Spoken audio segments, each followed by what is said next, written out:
Aku bakal belajar dari website Madogiwano Nihongo.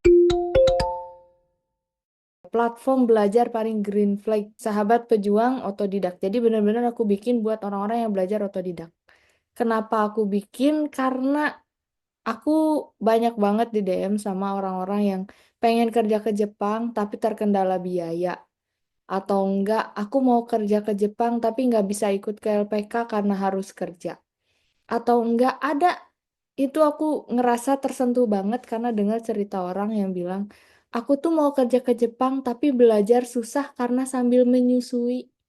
Bayangin, menyusui anaknya umurnya masih berapa tahun? Ya, masih bayi, udah ada rencana mau ditinggalin ke Jepang dan menurutku itu pasti pertimbangannya berat banget.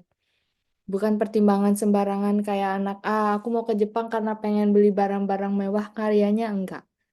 Makanya aku bikin ruang belajar gratis di Madogiwano Nihongo. Bisa juga join grup para pejuang otodidak. Nah, grupnya ada di sebelah sini. Aku tunjukin dulu grupnya.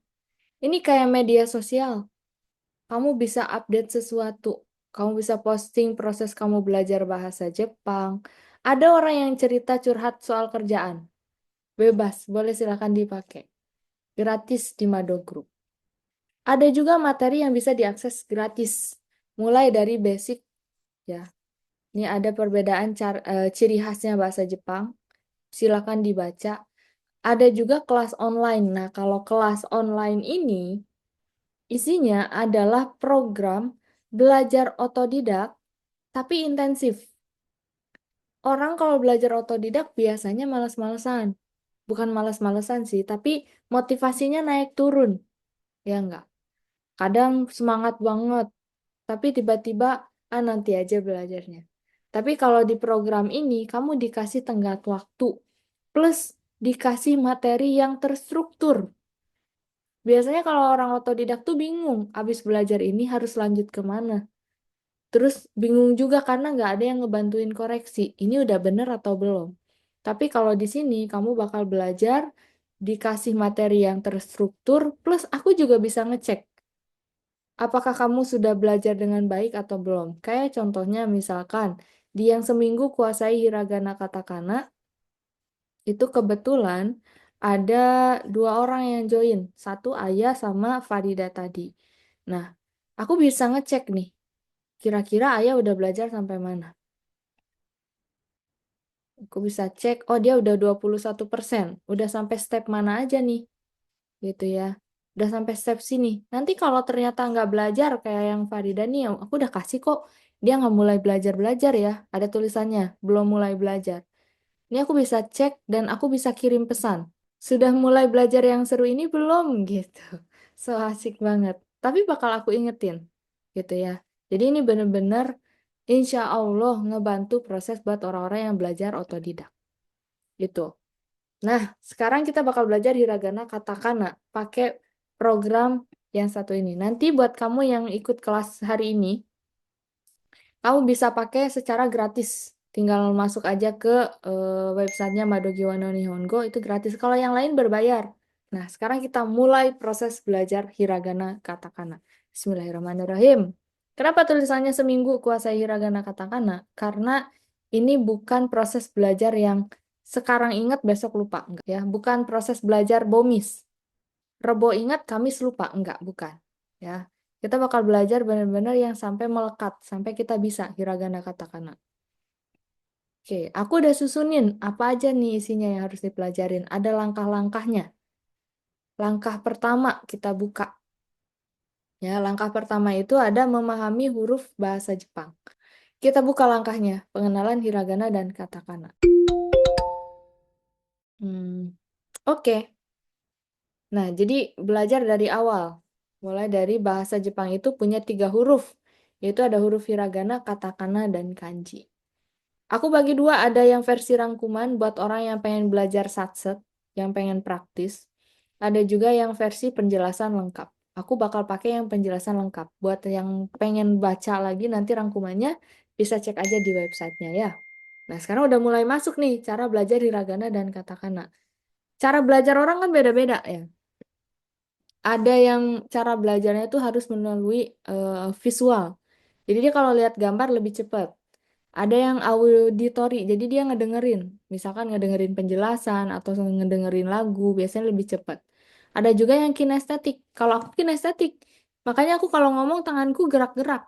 Jadi kalau proses belajar aku pasti begini tanganku. Cara belajar hiragana dan katakana adalah seperti ini. Itu tipe orang kinestetik, jadi harus gerak. Ada yang sambil jalan, ada yang sambil mainin pulpen gitu ya. Apa aja dimainin pokoknya, asal jangan mainin perasaan. Ya, bukan begitu Windy. Belajar jangan sambil mainin perasaan ya. Gitu. Itu bukan kinestetik soalnya. Jadi banyak cara proses untuk belajar. Kalau Yosua kamu belajarnya pakai gimana, Bang? Lebih cocok gimana belajarnya? Aku biasanya nulis lirik lagu, Nulis. Wah, ya, bagus banget. Ya. Kalau nulis kira-kira masuknya ke yang mana? kinetik ya. Bener, kinestetik Hmm. ya, kegerak. Itu ngandelin muscle memory. Jadi otak kamu bantu nginget. Itu cara paling bagus buat belajar. Bang Putra belajarnya kamu gimana, Bang? Tulis, tulis, Nulis juga? nulis. Wah, itu sekarang juga sambil ditulis. Bagus banget. Hmm, Jadi kamu bisa dengerin sambil nulis. bisa. Wah, multitasking sekali. Bagus banget. Kalau aku tipe yang ini harus dijelasin gitu, pakai visual gitu. Oh, harus dijelasin sambil lihat. Jadi kamu auditori sama visual. Iya, Iya. dua-duanya. Oh, dua-duanya bagus. Berarti pas banget dong ini dikasih gambar sambil dijelasin kayak gini, kamu bisa paham nggak? Paham banget. Paham banget yang Masuk kata. mobilku. Masuk, yang kata. Berarti kita harus sering belajar bareng nih. Nanti harus join terus berarti ya. Kalau di Madogiwa, aku kasih semuanya. Jadi pakai metode VAK. Bukan VAK yang itu ya. Visual, auditory, sama kinestetik. Jadi VAK. Pertama, dengan cara mengenal huruf nih. Kita kenalan dengan huruf dulu dengan metode visual. Kamu nggak perlu langsung hafalin, nggak perlu. Yang penting lihat dulu. Lihat dulu hurufnya hiragana sama katakana nih. Silakan dilihat hiragana dan katakana. Ada A, I, U, E, O. Ada cara bacanya di bawahnya, itu namanya romaji. Cara bacanya, ya. Ka, ki, ku, ke, ko. Ini kamu lihat yang hiragana, lihat aja dulu. Bentuknya modelannya kayak gimana. Bandingin sama yang katakana. Bisa kelihatan. Kalau hiragana tuh bentuknya lebih melekuk-lekuk. Contoh deh, nu-nya hiragana, nu-nya hiragana, sama nu-nya katakana, kelihatan nggak perbedaannya? Nu-nya hiragana tuh melekuk-lekuk, nu-nya katakana tegas banget. Makanya ada juga yang bilang kalau hiragana itu hurufnya perempuan, katakana tuh hurufnya laki-laki, gitu. Terus kayak contohnya lagi yu misalkan. Yu, di sini melekuk-lekuk, di sini tegas banget bentuknya. Tapi ada juga yang mirip. Ada juga yang mirip ya. He, misalkan bukan mirip lagi ini mah. Persis, tapi tetap ada bedanya. Kalau kamu perhatiin bagian atasnya ini lebih melengkung. Ya, ini kalau cewek-cewek bikin alis pastinya lebih hafal perbedaannya ya. Kalau ini alis sebelah kanan, ini alis sebelah kiri. Biasanya suka beda kan ya. Yang kanan bentukannya lebih melengkung, yang kiri terlalu tegas. Nah ini, bisa kelihatan perbedaannya. Terus mau mirip banget. Tuh. Sama garisannya. Cuma yang ini lebih tegas. Terus kalau yang ini ada yang tembus ke atas. Jadi perbedaannya sedikit-sedikit. Tapi mirip-mirip. Ya juga. Ya sama ya katakanlah mirip juga. Secara tabel pun sama. Ya, A, I, U, E, O. Ini juga sama. A, I, U, E, O. Nggak ada bedanya. Kakiku keko. Kakiku keko. Sama. Niki juga mirip ya. Ki hiragana, katakana sama ki hiragana. Sama-sama gitu ya. Jadi nggak ada bedanya. Hampir mirip, cuman beda di lekukannya aja, di bentuknya. Cara bacanya pun sama. Tabelnya pun sama. Jadinya ketika nanti proses belajar, kamu barengin aja. Nggak usah ditunggu satu-satu. Proses belajar barengin. Gitu. Nah ini level basic nih. Aku kasih tulisan di sini. Ini level basic membedakan metode visual level basic. Aku tingkatin jadi level menengah. Nah, tadi kan udah kelihatan nih. Aku kasih waktu kalian untuk ngeliat. Sekarang aku coba tes.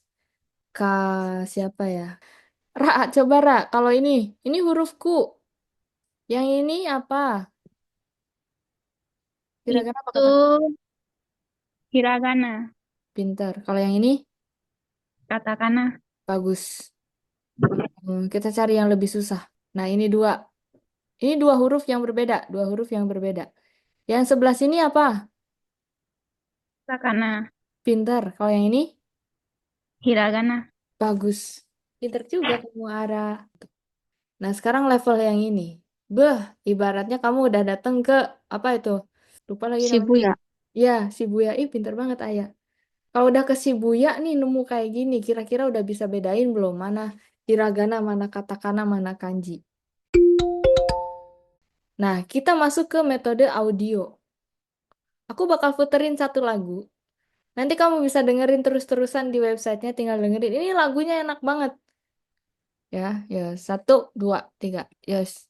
あいうえおかきくけこさしすせそたちつてとなりねのいくへおまみうめのゆゆよらりるよらわん Wih. Enak banget nggak? Enak ya kan lagunya? Nanti kamu bisa dengerin berulang-ulang sampai kamu hafal. Sekali lagi aku puterin ya. Sambil ditiruin, sambil shadowing. Shadowing tuh sambil kamu niru.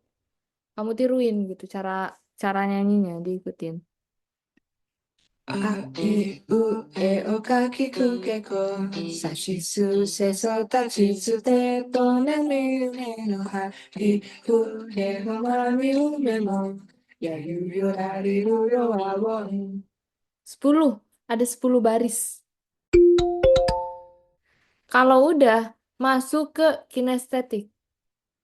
Kinestetik ini dengan cara menulis. Aku tunjukin video cara nulis hiragana katakana. Ini enak banget ngedengerinnya. Asli.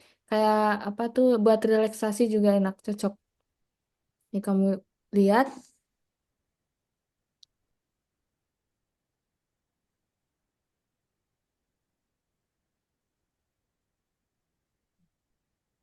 A. A. Nah, dia itu nulis sambil ngasih contoh cara bacanya. Jadi pengucapan orang Jepang itu mulutnya nggak terlalu dibuka. A, I, U, E, O. Jadi suaranya mereka tuh dari sini, dari dalam. Bukan kayak U. U-nya orang Indonesia itu monyong. U. Keluarnya tuh dari sini. Kamu menyadari nggak suaranya tuh kerasa U keluar dari sini. Tapi kalau orang Jepang, U. Keluarannya dari sini. U. A, I, U. Nah, keluarnya dari sini. Itu yang hiragana, yang katakana juga ada. Yang hiragana dan katakana dijadiin satu juga ada. Nah, aku saranin kalau kamu belajar pakai metode yang ini. Jadi sebelah kiri ditulis hiragana, sebelah kanan ditulis katakana. Tujuannya biar apa? Biar langsung ngerti. Kalau dipisahin, biasanya hiragana hafal. Ketika mulai yang katakana, jadinya lupa hiragananya. Ya, atau enggak katakannya dulu hiragananya belakangan jadinya lupa. Kalau dibarengin, kamu juga bakal bisa ngebedain. Oh ini A hiragana, oh ini A katakana. Jadinya langsung ingat plus dari segi waktu jadi jauh lebih cepat. Makanya seminggu pasti bisa. Itu yang proses step 1. Step 1 aku kasih detail, sedetail ini ya. Kamu bisa pelajari nanti dibuka materinya. Habis ini kita ke langkah yang selanjutnya.